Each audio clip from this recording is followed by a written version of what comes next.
அல்லாஹ் திருமறை குர்ஆனிலே தாவாவுடைய நோக்கத்தை பற்றி சொல்லுகிற பொழுது மஅஸிரத்துன் இலா ரப்பிக்கும், உங்க ரப்பிடத்துல உங்களுக்கு காரணம் சொல்லிக்கிறதுக்காக தாவா செய்யுங்க. நீங்க தாவா செய்யறது அவர்கள் மாறணும், அவர்கள் திருந்தணும், அவர்கள் சொர்க்கத்துக்கு வரணும், அந்த பொதுநலன்ல அடுத்து இருக்கட்டும். உன் கண்ணு முன்னாடி தீமை நடந்துச்சுல, மார்க்கத்துக்கு முரணான காரியம் நடந்துச்சுல, பிதஅத்தை அரங்கேற்றினார்கள், அதற்கான ஒரு வாய்ப்பு உனக்கு அமைஞ்சிச்சுல, என்ன செஞ்ச?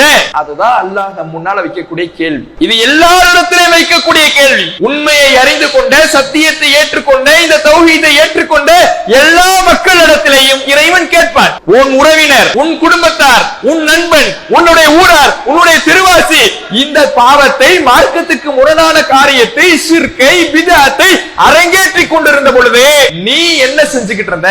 நான் சொல்லிட்டேன்னு இறைவனிடத்துல நீ தப்பித்துக் கொள்வதற்காக நீ தாவா செய். அதுதான் தாவானுடைய முக்கிய நோக்கம். ஒவ்வொரு நபிமார்களுக்குமே என்ன நடக்கும் என்று தெரியாது, என்ன ஆகும் என்று தெரியாது. அந்த சூழலில் இருக்கக்கூடிய திடுக்கங்களும் நடுக்கங்களும் ஒவ்வொரு மனிதனையும் அலறி ஓடச் செய்யக்கூடியதாக இருக்கும். அந்த நேரத்தில் அல்லாஹ் கேட்கிற பொழுது, ஓ கண்ணு முன்னாடி நடந்த இந்த மார்க்கத்துக்கு விரோதமான காரியத்தை, பிதஅத்தை, வழிகேட்டை நீ ஏன் தட்டி கேட்கல? நீ ஏன் அவனுக்கு சொல்லல?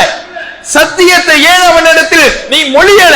அல்லாஹ் கேட்கிற பொழுது நாம தப்பிக்கிறதுக்கு இந்த தாவா பணி செய்யணும்.